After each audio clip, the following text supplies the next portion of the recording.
Okay, guys, this is 30-year-old Christina Formella.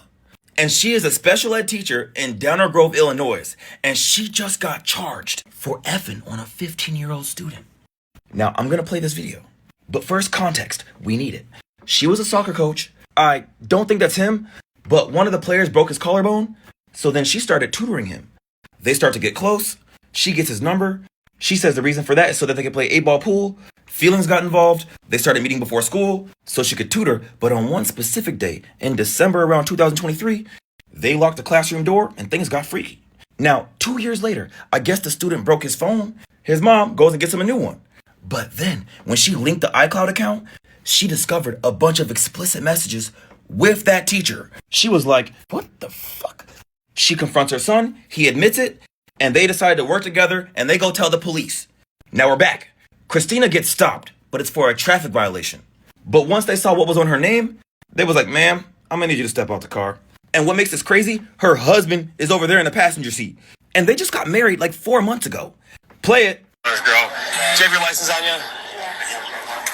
Tonight. Yeah, I'm gonna explain. I'm sure you're confused. I'll explain everything to you. You're Christina? Yes. Okay, Christina, do me a favor. Can you step out of the car for me? I know you're confused. I'll explain everything to you. You don't have anything on you? You can grab whatever you need.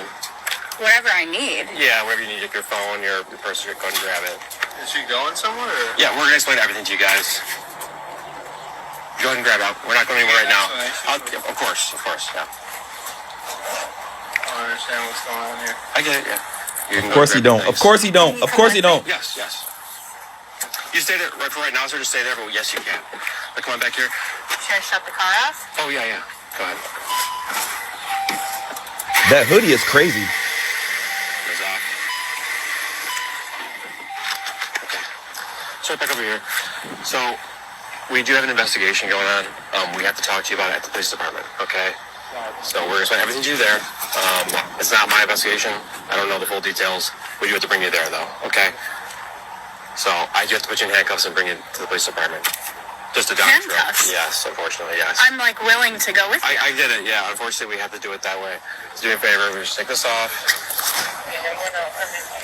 Can I ask you Of course, yeah. It's not, like I said, it's not my investigation. Obviously, we're here for a reason. So go ahead and turn it off for me.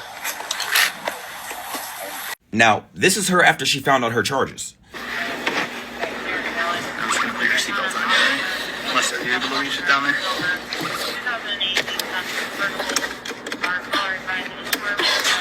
Sure you don't want a tissue or something? I'm feeling I'm gonna throw up. A bag? Yes, please. Alright. Now, what was the charges? 2 counts of aggravated criminal abuse and 1 count of criminal sexual assault. Now, she was released under the condition she doesn't contact anyone under 18, don't go into schools, so she's not working. But one thing that's interesting, she is getting paid administrative leave. Now, I do wonder if this was a man, would he have gotten that? Also, I wonder what her husband thought about this. Like, damn, your girl went as low as to choose a student over you. I don't think there's any recovery from this. I know when he heard these charges, he was like,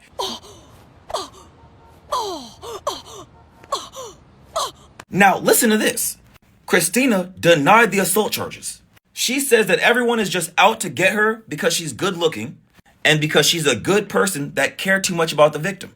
She also says she had no idea that those texts were in her phone, and the victim must have saw her type in her password before, stole the phone, and then texted himself and took screenshots so he could blackmail her. Which I know a lot of us was like, yeah, I don't know. Because the police went through her phone. And this is what they found. This is the text between them. Look at this. I love you so much, mama. Unknown number. I love you so much, baby. Even though this morning was short, it was perfect. I know, baby, it was perfect. Baby, so perfect. I love having X with you. I know, baby, I love it so much. It feels so good. It's so passionate. It's so intimate. It's so perfect. And they confirmed that it was his number. Oh, they even wrote what happened in the classroom. They met up in her classroom.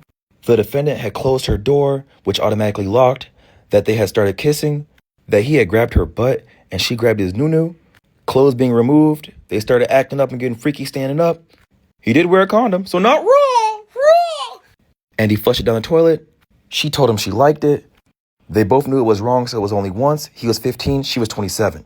Oh, wait, there's more. So, guys, I heard there's some kind of memoir. Like, she had like a certain file, like a note, like a diary that expressed how she felt about the relationship with him. She said that it was an outlet for her anxiety. Now, she said anything actual in here was about her husband, but there's a part where she's talking about like someone cheating. I'm guessing some of these red parts is the victim, but it says she blamed probably him for cheating on her emotionally by having sex with his girlfriend. He had a girlfriend? Oh my God, player. You had a girlfriend and you effing your teacher. This is insane. She was mad because she cared about him and looked out for him. It also says here throughout her interview, defendant tried to paint him as a stalker and claimed that her husband was aware. But her husband was like, oh, hell no, I ain't know nothing about that. Oh my God, there's more. Even more puzzling, detectives located on the defendant's phone screenshots of the victim's Instagram containing topless photos of him and text messages to other people where she brings up the victim's name in conversation. Yeah, Christina, I don't think you escaping this one. I know after her husband read those documents, he was like,